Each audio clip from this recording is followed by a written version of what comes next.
প্রিয় দর্শক বন্ধুরা, এই মুহূর্তের জন্য একটি ব্রেকিং আপডেট। জুনের প্রথম দিনের নিয়োগকে ঘিরে ভীষণ ইম্পর্টেন্ট সংবাদ।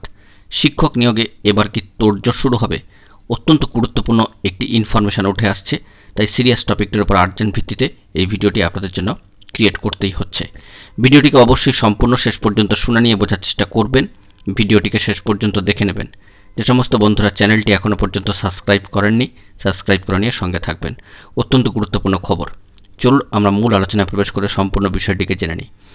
বন্ধুরা, অত্যন্ত গুরুত্বপূর্ণ ইম্পর্টেন্ট সংবাদ, তাই খুব মন দিয়ে বিষয়টিকে শুনে নেওয়ার চেষ্টা করবেন। ইতিমধ্যে আজকে শেষ দফা যে ইলেকশন, অর্থাৎ রাজ্য জুড়ে যে ভোট পর্ব চলছিল দীর্ঘ সময় ধরে, তার কিন্তু পরিসমাপ্তি ঘটল। কার্যতের পরে পরেই উঠে আসছে অত্যন্ত গুরুত্বপূর্ণ খবর। যেহেতু ভোট পর্ব সমাপ্ত হয়ে গিয়েছে, কয়েকটা দিন পরেই ভোটের রেজাল্ট ঘোষণা এবং ফল প্রকাশ। তারপরে নির্দিষ্ট আচরণবিধি লাগু থাকবে, এটা ঠিক, কিন্তু রাজ্য জুড়ে এবার কি নিয়োগ ঘিরে তোড়জোড় শুরু হবে? কারণ প্রাথমিকের ক্ষেত্রে প্রাথমিক শিক্ষা পর্ষদ এই সমস্ত বিষয়গুলিকে নিয়ে কিন্তু অত্যন্ত অ্যাক্টিভ, এবং সে বিষয়ে জানিয়ে রাখা দরকার যে 2022 টেট পাস চাকরি প্রার্থীরা কিন্তু ইন্টারভিউর অপেক্ষায় বসে রয়েছেন। এবার কি জুনের প্রথম দিন থেকে শুরু হয়ে যাবে সেই কাউন্টডাউন? উঠে আসছে কিন্তু প্রশ্ন। 2022 টেট পাস চাকরি প্রার্থীরা দীর্ঘ সময় ধরে অপেক্ষা করছেন ইন্টারভিউ নোটিফিকেশান কবে আসবে। তার মাঝখানেই টেট 2023-এর অ্যান্সার কি প্রকাশিত হয়ে গিয়েছে, যদিও জুন মাসে সেই রেজাল্ট আসবে কিনা সে নিয়ে কিন্তু অপেক্ষা করতেই হচ্ছে।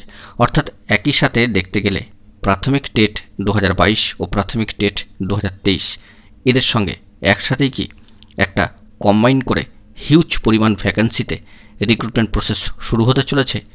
সেরকমই কি তোড়জোড় শুরু হবে? প্রাথমিক শিক্ষা পর্ষদ সে বিষয়ে কি তোড়জোড় শুরু করছেন?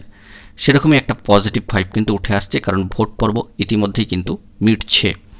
এবং আমরা জানি যে নতুন করে রিক্রুটমেন্ট শুরু করতে গেলে নির্দিষ্ট আচরণবিধি সমাপ্ত হলে, অর্থাৎ উঠে গেলে তারপরে পরেই কিন্তু যাবতীয় প্রসেসিং শুরু হয়ে যাবে। সেই দিক থেকে দাঁড়িয়ে অবশ্যই টেট 2022 যারা পাশ করে রয়েছেন এবং টেট 2023-এ অ্যান্সার কি প্রকাশিত হয়ে গিয়েছে, যদি জুনের মধ্যেই রেজাল্ট চলে আসে, সেক্ষেত্রে প্রাথমিক শিক্ষা পর্ষদকে একসাথে তাদের ইন্টারভিউ করাবে। হিউজ সিটে কি রিক্রুটমেন্ট নোটিফিকেশান আসবে? বন্ধুরা, সে বিষয়ে আমরা খোঁজখবর করার চেষ্টা করছি যে রাজ্য জুড়ে এবার নিয়োগ ঘিরে, অর্থাৎ রাজ্য জুড়ে শিক্ষক নিয়োগ ঘিরে ব্যাপক তোড়জোড় শুরু হবে কিনা। তবে যে বিষয়টি বলবার, যে বর্তমানে পঞ্চম শ্রেণীর অন্তর্ভুক্তিকরণে বেশ কিছু পদক্ষেপ গ্রহণ করা হচ্ছে, বিভিন্ন ডাটা কিন্তু চেয়ে পাঠানো হচ্ছে। তবে রাজ্য জুড়ে সমগ্র প্রাথমিক বিদ্যালয়গুলিতে যে পঞ্চম শ্রেণী ইনক্লুডেড, অর্থাৎ অন্তর্ভুক্তিকরণ হয়ে গিয়েছে তাও কিন্তু নয়।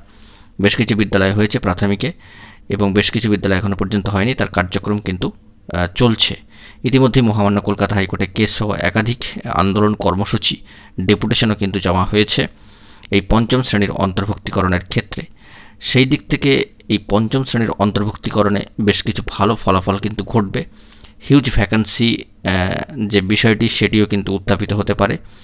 তাই একদিক থেকে বলতে গেলে টেট 2022 যে সমস্ত যোগ্য বঞ্চিত প্রার্থীরা কষ্ট করে খেটে পরীক্ষা দিয়ে পাশ করেছেন, তাদের ক্ষেত্রে হোক কিংবা পরবর্তী ক্ষেত্রে যে রিক্রুটমেন্ট নোটিফিকেশান আসবে, তাদেরকে সেখানে টেট 23 যারা পাশ করবেন তাদেরকে ইনক্লুড করিয়ে রিক্রুটমেন্ট প্রসেস শুরু হবে কিনা এবং সে বিষয়ে তোড়জোড় শুরু হচ্ছে কিনা, সে বিষয়ে কিন্তু একটা পজিটিভ ওয়েদার একটু একটু করে কিন্তু তৈরি হচ্ছে। ইতিপূর্বে আমরা দেখেছি যে তারা শুধুমাত্র চাইছেন, অর্থাৎ টেট 2022 পাশ করেছেন যে সমস্ত যোগ্য বঞ্চিত প্রার্থীরা, তারা চাইছেন তাদের জন্যই, শুধুমাত্র অনলি ফর তাদের জন্যই ইন্টারভিউ নোটিফিকেশান আসুক। কারণ তারা দীর্ঘ সময় ধরে কিন্তু অপেক্ষা করে রয়েছেন। কার্যত তাদের ঘোষিত যে ডেট তা পার করে কিন্তু পরীক্ষা হচ্ছে, ফলত তারাও কিন্তু সংশয়ের মধ্যে রয়েছেন। কিন্তু এক্ষেত্রে লক্ষ্য করতে হবে যে প্রাথমিক শিক্ষা পর্ষদ বর্তমানে কোন বিষয়গুলিকে কেন্দ্র করে তোড়জোড় শুরু করেছে।